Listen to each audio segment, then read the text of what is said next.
Bienvenidos a Cafecito y Lectura. Continuamos con nuestra lectura de La sombra del viento. Seguiré compartiendo reflexiones que considero relevantes. Comencemos. ¿Qué le ha prometido al Matusalén ese el qué? Ya lo ha oído. Lo habrá dicho en broma, espero. Yo no le miento a un abuelete en las últimas, por fresco que sea. Y ello le ennoblece, Daniel. Pero ¿cómo piensa usted colar a una fulana en esta santa casa? Pagando triple, supongo. Los detalles específicos se los dejo a usted. Fermín se encogió de hombros, resignado. En fin, un trato es un trato. Ya pensaremos en algo. Ahora bien, la próxima vez que se plantee una negociación de esa naturaleza, déjeme hablar a mí. Concedido.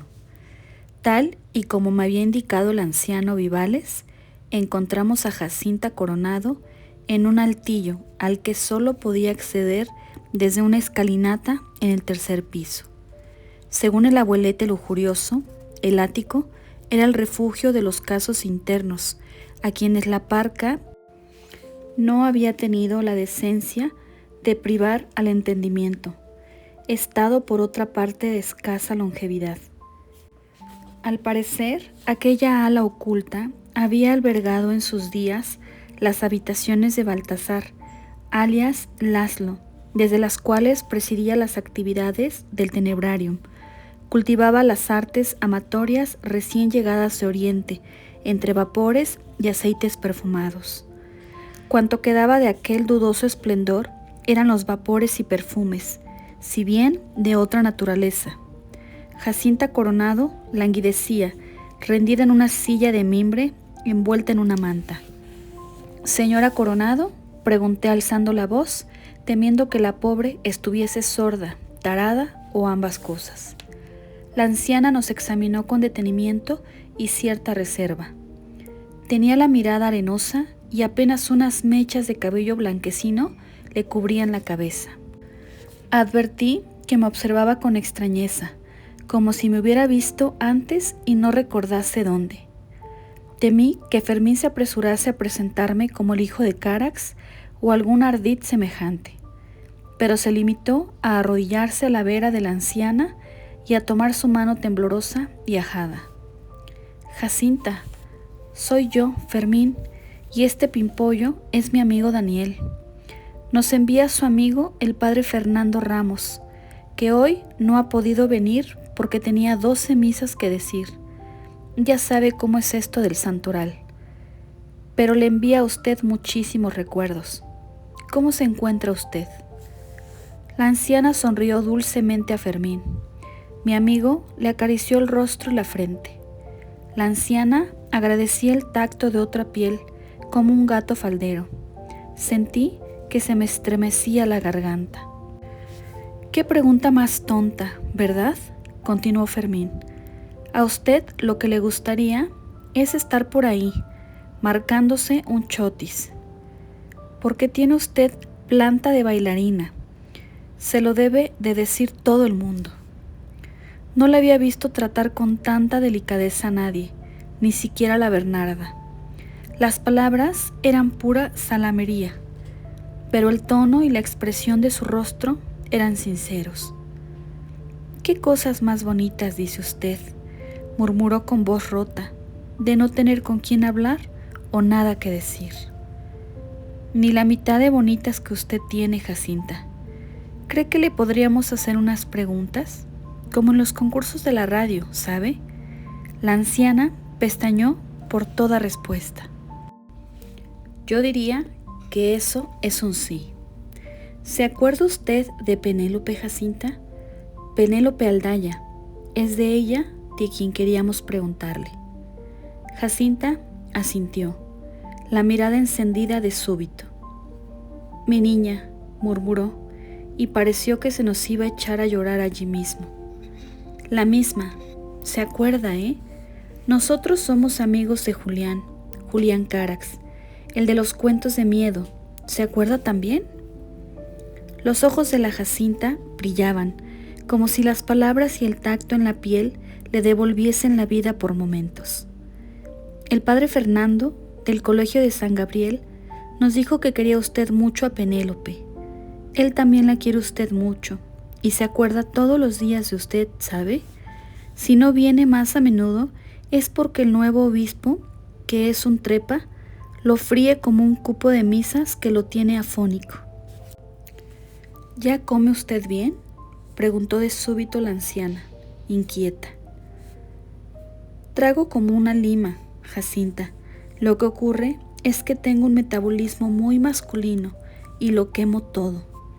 Pero aquí donde me ve, debajo de esta ropa, es todo puro músculo.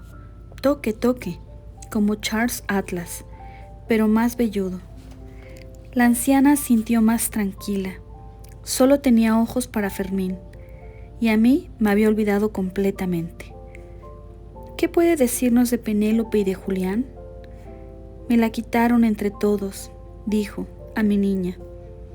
Me adelanté para decir algo, pero Fermín me lanzó una mirada que decía, cállate. ¿Quién le quitó a Penélope, Jacinta? ¿Se acuerda usted? El señor, dijo alzando los ojos con temor, como si temiera que alguien pudiera oírnos. Fermín pareció calibrar el énfasis del gesto de la anciana y siguió su mirada hacia las alturas, cotejando posibilidades. ¿Se refiere usted a Dios Todopoderoso, Emperador de los cielos, o más bien al señor padre de la señorita Penélope, don Ricardo? ¿Cómo está Fernando?, preguntó la anciana. ¿El cura? Como una rosa. El día menos pensado le hacen papa y la instala usted en la Capilla Sixtina. Le manda muchos recuerdos. Él es el único que viene a verme, ¿sabe? Viene porque sabe que no tengo a nadie más. Fermín me lanzó una mirada de soslayo, como si estuviese pensando lo mismo que yo. Jacinta Coronado estaba bastante más cuerda de lo que su apariencia sugería. El cuerpo se apagaba, pero la mente y el alma seguían consumiéndose en aquel pozo de miseria. Me pregunté cuántos más como ella, y como el viejecillo licencioso que nos había indicado dónde encontrarla, había atrapados allí. Viene porque la quiere usted mucho, Jacinta, porque se acuerda de lo bien cuidado y alimentado que lo tenía de chaval, que nos lo ha contado todo. ¿Se acuerda usted, Jacinta? ¿Se acuerda de entonces, de cuando iba a recoger a Jorge al colegio, de Fernando y de Julián? Julián. Su voz era un susurro arrastrado, pero la sonrisa la traicionaba. ¿Se acuerda usted de Julián Carax, Jacinta? Me acuerdo del día que Penélope me dijo que se iba a casar con él. Fermín y yo nos miramos atónitos. ¿A casar? ¿Cuándo fue eso, Jacinta? El día que le vio por primera vez. Tenía 13 años y no sabía ni quién era ni cómo se llamaba. ¿Cómo sabía entonces que se iba a casar con él? Porque lo había visto en sueños. De niña, María Jacinta Coronado estaba convencida de que el mundo se acababa a las afueras de Toledo y de que más allá de los confines de la ciudad no había sino tinieblas y océanos de fuego. Jacinta había sacado aquella idea de un sueño que tuvo durante una fiebre que casi había acabado con ella a los 4 años. Los sueños empezaron con aquella fiebre misteriosa de la que algunos culpaban a la picadura de un enorme alacrán rojo que un día apareció en la casa y al que nunca se volvió a ver, y otros a los malos oficios de una monja loca que se infiltraba por las noches en las casas para envenenar a los niños y que años más tarde morirían en el garrote vil, declamando al Padre Nuestro al revés y con los ojos sólidos de las órbitas al tiempo que una nube roja se extendía sobre la ciudad y descargaba una tormenta de escarabajos muertos. En sus sueños, Jacinta veía el pasado, el futuro, y a veces vislumbraba secretos y misterios de las viejas calles de Toledo. Uno de los personajes habituales que veía en sus sueños era Zacarías, un ángel que vestía siempre de negro y que iba acompañado de un gato oscuro de ojos amarillos, cuyo aliento olía a azufre. Zacarías lo sabía todo. Le había vaticinado el día de la hora en que iba a morir su tío Venancio, el mercachifle de ungüentos y aguas benditas. Le había desvelado el lugar en que su madre, Beata de Pro, escondía un pliego de cartas de un ardoso estudiante de medicina de pocos recursos económicos, pero sólidos conocimientos de anatomía, en cuya alcoba en el callejón de Santa María había descubierto las puertas del paraíso por adelantado. Le había anunciado que había algo malo clavado en su vientre, un espíritu muerto que la quería mal, y que solo conocería el amor de un hombre, un amor vacío y egoísta, que le rompería el alma en dos. Le había augurado que vería aparecer en su vida todo aquello que amaba, y que antes de llegar al cielo visitaría el infierno.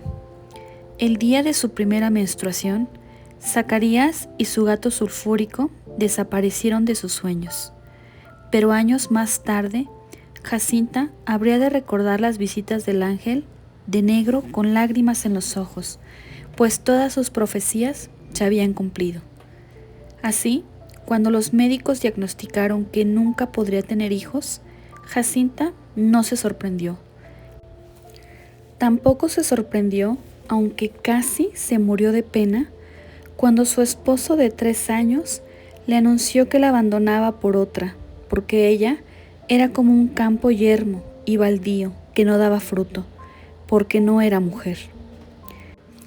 En ausencia de Zacarías, la Jacinta hablaba con Dios a solas, en los rincones, sin verle y sin esperar que él se molestase en contestar, porque había mucha pena en el mundo, y lo suyo, al fin y al cabo, eran pequeñeces.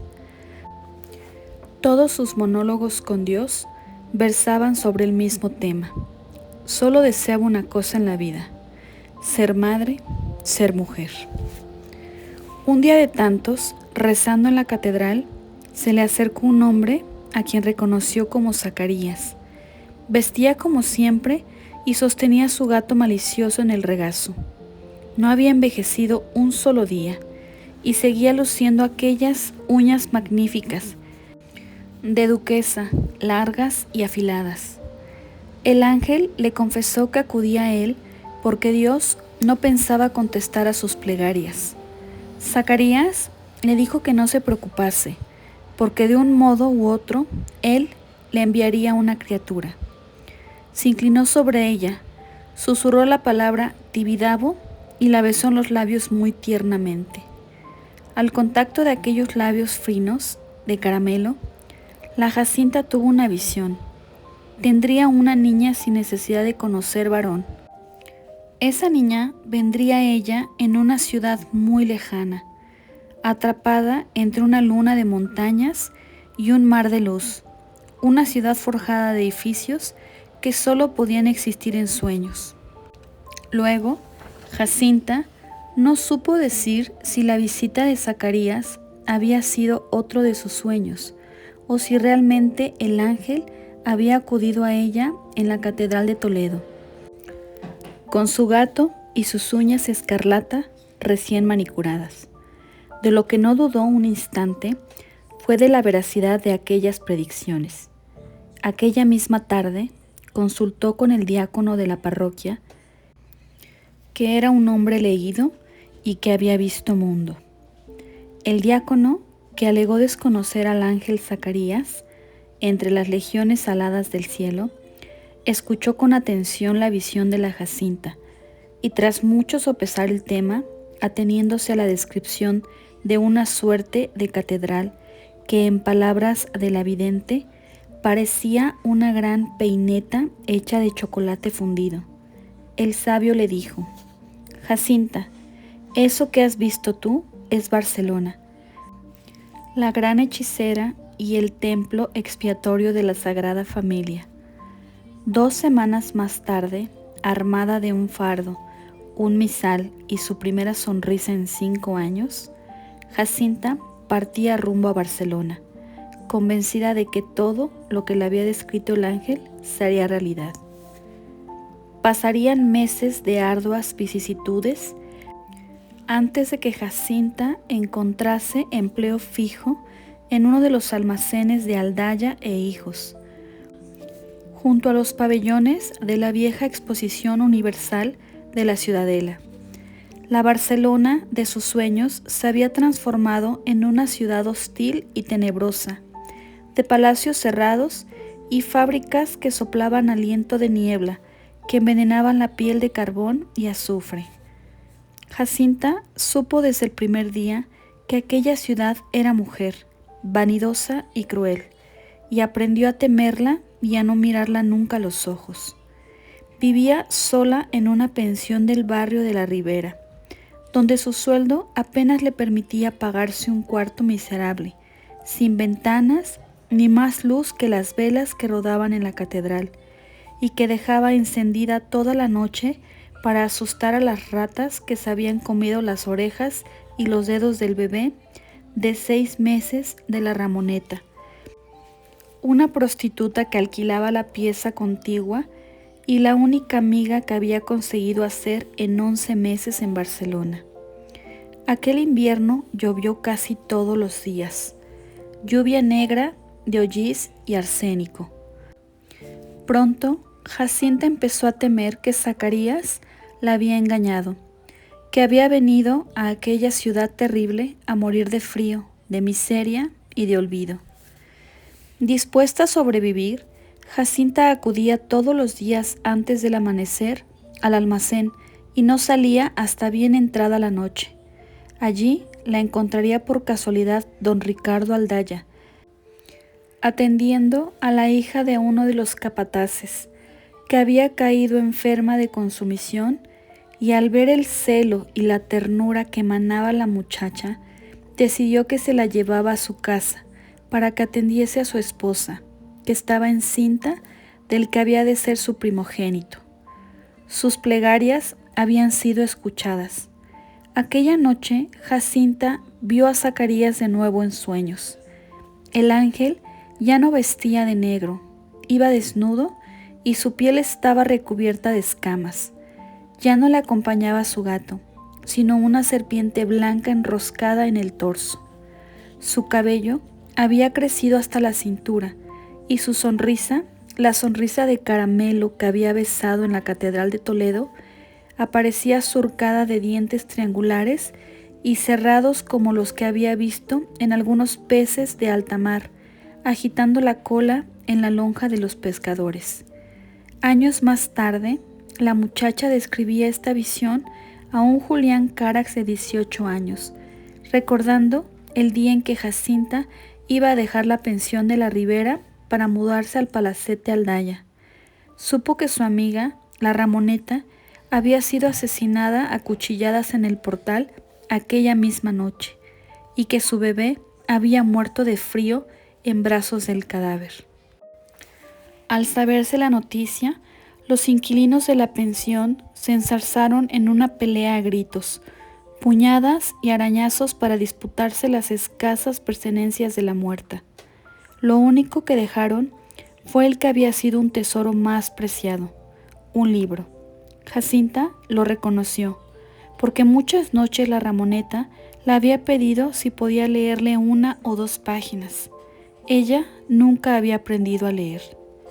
4 meses más tarde nacía Jorge Aldaya, y aunque Jacinta le brindaría todo el cariño que la madre, una dama etérea que siempre le pareció atrapada en su propia imagen en el espejo, nunca supo o quiso darle. El aya comprendió que no era aquella la criatura que Zacarías le había prometido. En aquellos años, Jacinta se desprendió de su juventud y se convirtió en otra mujer que tan solo conservaba el mismo nombre y el mismo rostro. La otra Jacinta se había quedado en aquella pensión del barrio de la Ribera, tan muerta como la Ramoneta. Ahora vivía a la sombra de los lujos de los Aldaya, lejos de aquella ciudad tenebrosa que tanto había llegado a odiar y en la que no se aventuraba ni en el día que tenía libre para ella una vez al mes. Aprendió a vivir a través de otros, de aquella familia que cabalgaba en una fortuna que apenas podía llegar a comprender. Vivía esperando a aquella criatura que sería una niña, como la ciudad, y a la que entregaría todo el amor con que Dios le había envenenado el alma. A veces, Jacinta se preguntaba si aquella paz somnolienta que devoraba sus días, aquella noche de la conciencia, era lo que algunos llamaban felicidad, y quería creer que Dios, en su infinito silencio, había, a su manera, respondido a sus plegarias. Penélope Aldaya nació en la primavera de 1903. Para entonces, don Ricardo Aldaya ya había adquirido la casa de la avenida del Tibidabo, aquel caserón que sus compañeros en el servicio estaban convencidos de que yacía bajo el influjo de algún poderoso embrujo, pero a la que Jacinta no temía, pues sabía que los otros tomaban por encantamiento no era más que una presencia que solo ella podía ver en sueños, la sombra de Zacarías, que apenas aparecía ya al hombre que ella recordaba y que ahora solo se manifestaba como un lobo que caminaba sobre las dos patas posteriores. Reflexión. Jacinta creció creyendo que sus sueños eran mensajes del destino. Quizá lo más doloroso es no saber que alguna de aquellas profecías terminaron cumpliéndose, sino descubrir cómo la vida fue confirmando una a una sus peores heridas. Le dijeron que no podía ser madre. Su esposo le hizo sentir que por no poder tener hijos tampoco era una mujer. Y aún así, Jacinta siguió hablando con Dios, siguió esperando y sobre todo siguió creyendo que su vida podía ser algo más que aquello que otros habían decidido que fuera. Su viaje a Barcelona nace de una promesa casi imposible: encontrar allí a la criatura que tanto anhelaba. No siempre encontramos el mundo que soñamos, pero eso no significa que debamos dejar de creer en aquello que nos hizo emprender el camino. Penélope fue una niña frágil, pálida y liviana. Jacinta la veía crecer como una flor rodeada de invierno. Durante años la veló cada noche. Preparó personalmente todas y cada una de sus comidas. Cosió sus ropas. Estuvo a su lado cuando pasó 1001 enfermedades. Cuando dijo sus primeras palabras. Cuando se hizo mujer. La señora Aldaya era una figura más en el decorado. Una pieza que entraba y salía de la escena, siguiendo los dictados del decoro. Antes de acostarse, acudía a despedirse de su hija y le decía que la quería más que a nada en el mundo, que ella era lo más importante del universo para ella. Jacinta nunca le dijo a Penélope que la quería. El aya sabía que quien quiere de verdad, quiere en silencio, con hechos y nunca con palabras. En secreto, Jacinta despreciaba a la señora Aldaya, aquella criatura vanidosa y vacía que envejecía por los pasillos del caserón bajo el peso de las joyas que con su esposo, que atracaba en puestos ajenos desde hacía años, la acallaba. La odiaba porque, de entre todas las mujeres, Dios la había acogido a ella para dar a luz a Penélope, mientras que su vientre, el vientre de la verdadera madre, permanecía yermo y baldío. Con el tiempo, como si las palabras de su esposo hubieran sido proféticas, Jacinta perdió hasta las formas de mujer. Había perdido peso y su figura recordada el semblante adusto que dan la piel cansada y el hueso. Sus pechos habían menguado hasta convertirse en soplos de piel. Sus caderas parecían las de un muchacho y sus carnes duras y angulosas resbalaban hasta la vista de don Ricardo Aldaya, a quien le bastaba intuir un brote de exuberancia para embestir con furia, como bien sabían todas las doncellas de la casa y de las casas de sus allegados. Es mejor así, se decía Jacinta. No tenía tiempo para tonterías. Todo su tiempo era para Penélope. Leía para ella, la acompañaba a todas partes, la bañaba, la vestía, la desnudaba, la peinaba, la sacaba a pasear, la acostaba y la despertaba, pero sobre todo hablaba con ella. Todos la tomaban por una haya lunática, una solterona sin más vida que su empleo en la casa, pero nadie sabía la verdad. Jacinta no solo era la madre de Penélope, era su mejor amiga. Desde que la niña empezó a hablar y articular pensamientos, que fue mucho más pronto de lo que Jacinta recordaba en ninguna otra criatura, ambas compartían sus secretos, sus sueños y sus vidas. El paso del tiempo solo acrecentó esta unión. Cuando Penélope alcanzó la adolescencia, ambas eran ya compañeras inseparables. Jacinta vio florecer a Penélope en una mujer cuya belleza y luminosidad no solo eran evidentes para sus ojos enamorados. Penélope era luz. Cuando aquel enigmático muchacho llamado Julián llegó a la casa, Jacinta advirtió desde el primer momento que una corriente circulaba entre él y Penélope. Un vínculo les unía, similar al que unía a ella con Penélope, y al tiempo diferente. Más intenso, peligroso. Al principio creyó que llegaría a odiar al muchacho, pero pronto comprobó que no odiaba a Julián, ni podía odiarle nunca. A medida que Penélope iba cayendo en el embrujo de Julián, ella también se dejó arrastrar, y con el tiempo solo deseó lo que Penélope deseara. Nadie se había dado cuenta, nadie había prestado atención, pero como siempre, lo esencial de la cuestión había sido decidido antes de que empezase la historia, y para entonces ya era tarde. Habrían de pasar muchos meses de miradas y anhelos en vano, antes de que Julián Carax y Penélope pudieran estar a solas. Vivían de la casualidad. Se encontraban en los pasillos, se observaban desde extremos opuestos de la mesa, se rozaban en silencio, se sentían en la ausencia. Cruzaron sus primeras palabras en la biblioteca de la casa de la avenida Tibidabo, una tarde de tormenta en que Villa Penélope se inundó de reluz de cirios. Apenas unos segundos robados a la penumbra en que Julián creyó ver los ojos de la muchacha, la certeza de que ambos sentían lo mismo, que les devoraba el mismo secreto. Nadie parecía advertirlo, nadie excepto Jacinta, que veía con creciente inquietud el juego de miradas de Penélope y Julián, tejían a la sombra de los Aldaya, temía por ellos. Ya por entonces había empezado Julián a pasar las noches en blanco, escribiendo relatos desde la medianoche al amanecer, donde vaciaba su alma para Penélope.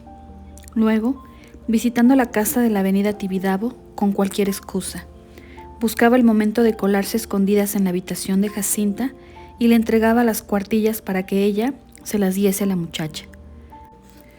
A veces, Jacinta le entregaba una nota que Penélope había escrito para él y pasaba días releyéndola. Aquel juego habría de durar meses. Mientras el tiempo le robaba la suerte, Julián hacía cuanto era necesario para estar cerca de Penélope. Jacinta le ayudaba por ver feliz a Penélope, por mantener viva aquella luz. Julián, por su parte, sentía que la inocencia casual del inicio se desvanecía y era necesario empezar a sacrificar terreno. Así empezó a mentir a don Ricardo sobre sus planes de futuro, a exhibir un entusiasmo de cartón por un porvenir en la banca y en las finanzas, a fingir un afecto y un apego por Jorge Aldaya que no sentía, para justificar su presencia casi constante en la casa de la avenida del Tibidabo, a decir solo aquello que sabía que los demás deseaban oírle decir, a leer sus miradas y sus anhelos, a encerrar la honestidad y la sinceridad en el calabozo de las imprudencias, a sentir que vendía su alma a trozos y a temer que si algún día llegaba a merecer a Penélope, no quedaría ya nada del Julián que la había visto por primera vez. A veces, Julián se despertaba al alba, ardiendo de rabia. deseoso de declararle al mundo sus verdaderos sentimientos, de encarar a don Ricardo Aldaya y decirle que no sentía interés alguno por su fortuna, sus barajas de futuro y su compañía, que tan solo deseaba a su hija Penélope y que pensaba llevarla tan lejos como pudiera de aquel mundo vacío y amortajado en el que había apresado. La luz del día disipaba su coraje. En ocasiones, Julián se sinceraba con Jacinta, que empezaba a querer al muchacho más de lo que hubiera deseado. A menudo, Jacinta se separaba momentáneamente de Penélope y con la excusa de ir a recoger a Jorge al colegio de San Gabriel, visitaba a Julián y le entregaba mensajes de Penélope. Fue así como conoció a Fernando, que muchos años más tarde habría de ser el único amigo que le quedaría mientras esperaba la muerte en el infierno de Santa Lucía, que le había profetizado el ángel Zacarías. A veces, con malicia, el aya llevaba a Penélope con ella y facilitaba un encuentro breve entre los dos jóvenes, viendo crecer entre ellos un amor que ella nunca había conocido, que se le había negado. Fue también por entonces cuando Jacinta advirtió la presencia sombría y turbadora de aquel muchacho silencioso, al que todos llamaban Francisco Javier, el hijo del conserje de San Gabriel. Le sorprendía espiándolos, leyendo sus gestos desde lejos y devorando a Penélope con los ojos. Jacinta conservaba una fotografía que el retratista oficial de los Aldaya había tomado de Julián y de Penélope a la puerta de la sombrerería de la Ronda de San Antonio. Era una imagen inocente, tomada al mediodía en presencia de don Ricardo y de Sophie Carax. Jacinta la llevaba siempre consigo. Un día, mientras esperaba a Jorge a la salida del colegio de San Gabriel, el aya olvidó su bolsa junto a la fuente y al volver por ella advirtió que el joven fumero merodeaba por ahí, mirándola nerviosamente. Aquella noche, cuando buscó el retrato, no lo encontró y tuvo la certeza de que el muchacho lo había robado. En otra ocasión, semanas más tarde, Francisco Javier Fumero se aproximó al aya y le preguntó si podía hacerle llegar algo a Penélope de su parte. Cuando Jacinta preguntó de qué se trataba, el muchacho extrajo un paño con el que había envuelto lo que parecía una figura tallada en madera de pino. Jacinta reconoció en ella a Penélope y sintió un escalofrío. Antes de que pudiese decir nada, el muchacho se alejó. De camino a la casa de la avenida del Tibidabo, Jacinta tiró la figura por la ventana del coche, como si se tratase de carroña maloliente. Más de una vez, Jacinta habría de despertarse de madrugada, cubierta de sudor, perseguida por pesadillas en las que aquel muchacho de turbia mirada se abalanzaba sobre Penélope, con la fría e indiferente brutalidad de un insecto. Algunas tardes, cuando Jacinta acudía a buscar a Jorge, si éste se retrasaba, el aya conversaba con Julián. También él empezaba a querer a aquella mujer de semblante duro y a confiar en ella más de lo que confiaba en sí mismo. Pronto, cuando algún problema o alguna sombra se cernía sobre su vida, ella y Miquel Moliner eran los primeros y a veces los últimos en saberlo. En una ocasión, Julián le contó a Jacinta que había encontrado a su madre y a don Ricardo Aldaya en el patio de las Fuentes, conversando mientras esperaban la salida de los alumnos. Don Ricardo parecía estar deleitándose con la compañía de Sophie y Julián sintió cierto resquemor, pues estaba al corriente de la reputación donjuanesca del industrial y de su voraz apetito por las delicias del género femenino, sin distinción de casta o condición, al que solo su santa esposa parecía inmune. Le comentaba a tu madre lo mucho que te gusta tu nuevo colegio. Al despedirse de ellos, don Ricardo les guiñó un ojo y se alejó con una risotada. Su madre hizo todo el trayecto de regreso en silencio, claramente ofendida por los comentarios que le habría estado haciendo don Ricardo Aldaya. No solo Sophie veía con recelo su creciente vinculación con los Aldaya, y el abandono al que Julián había relegado a sus antiguos amigos del barrio y a su familia, donde su madre mostraba tristeza y silencio. El sombrerero mostraba rencor y despecho. El entusiasmo inicial de ampliar su clientela a la flor innata de la sociedad barcelonesca se había evaporado rápidamente. Casi no veía ya a su hijo y pronto tuvo que contratar a Quimet, un muchacho del barrio, antiguo amigo de Julián, como ayudante y aprendiz de la tienda. Anthony Fortuny era un hombre que solo se sentía capaz de hablar abiertamente sobre sombreros. Encerraba sus sentimientos en el calabozo de su alma durante meses, hasta que se emponzoñaban sin remedio. Cada día se le veía más malhumorado e irritable.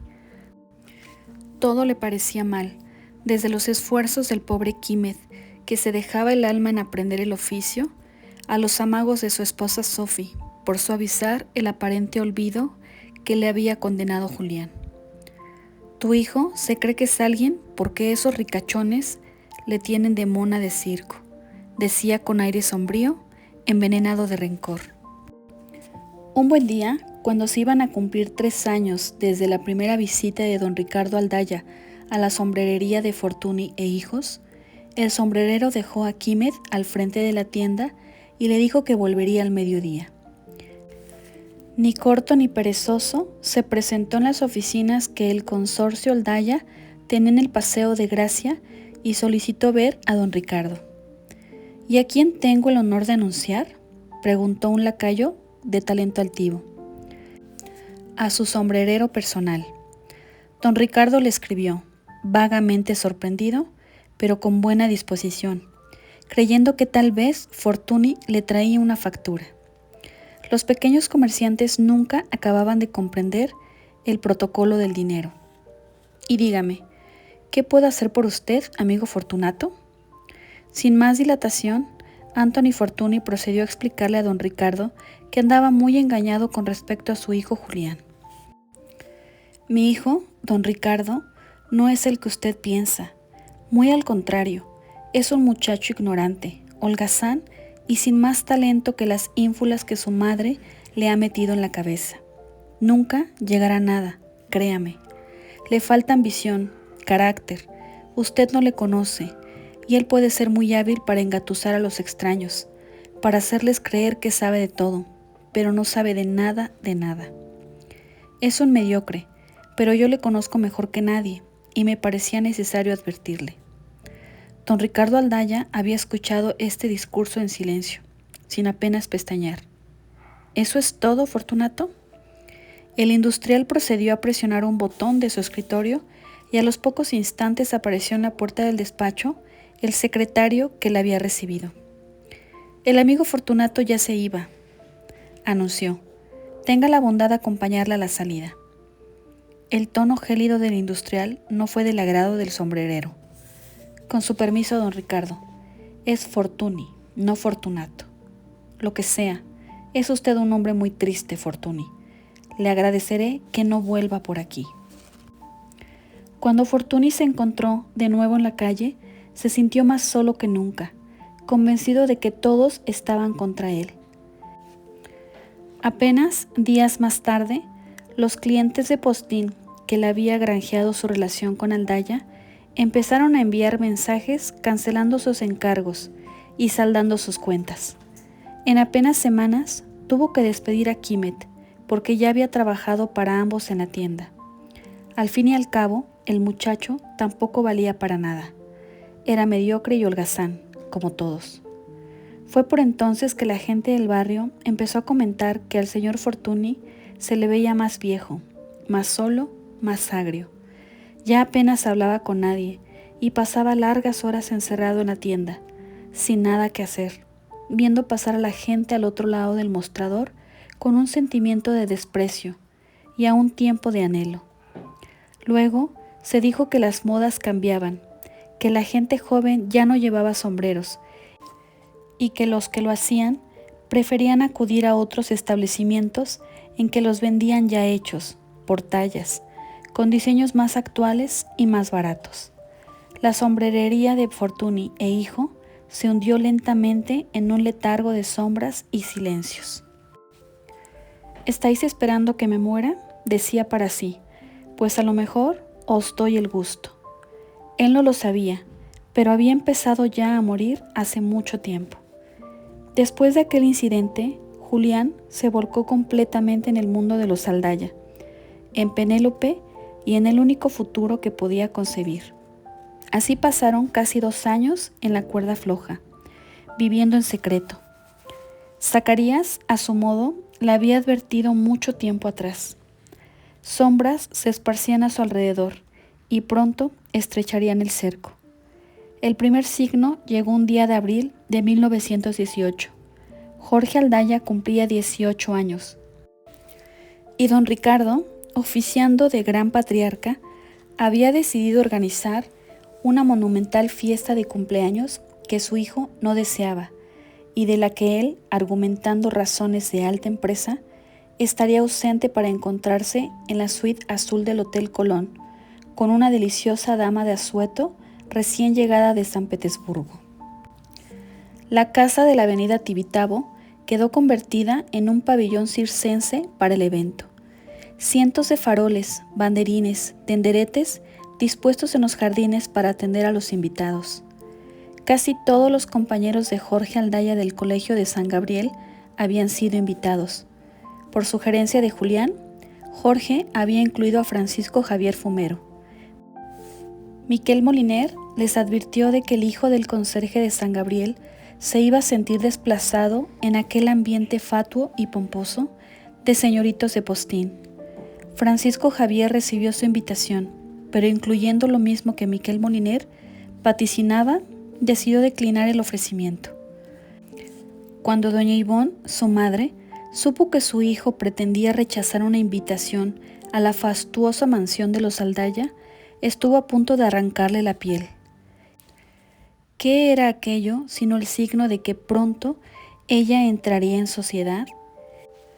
El próximo paso solo podía ser una invitación para tomar el té y las pastas con la señora Aldaya y otras damas de infatigable distinción. Así pues, doña Ivonne cogió los ahorros que venía escatimando del sueldo de su esposo y procedió a comprar un traje con trazas de marinero para su hijo. Reflexión. Hay algo profundamente triste en la historia de Julián y Penélope. Su amor comienza siendo inocente, casi secreto, construido a partir de miradas, cartas y pequeños encuentros. Pero mientras ellos intentan acercarse, el mundo que los rodea empieza a exigirles que paguen un precio por hacerlo. La presencia de Fumero cambia la atmósfera por completo. Ya no estamos solamente ante un amor difícil. Ahora hay una mirada que observa, que acecha, que desea poseer. La fotografía robada y la figura de madera de Penélope son señales inquietantes de una obsesión que Jacinta percibe antes que los demás. El amor puede darnos valor para luchar por lo que deseamos, pero nunca debería exigirnos perder aquello que somos. Espero que hayas disfrutado estas páginas tanto como yo. Si te gustó este recorrido, regálame un like, suscríbete al canal y acompáñame en el próximo video para seguir descubriendo los misterios de la sombra del viento.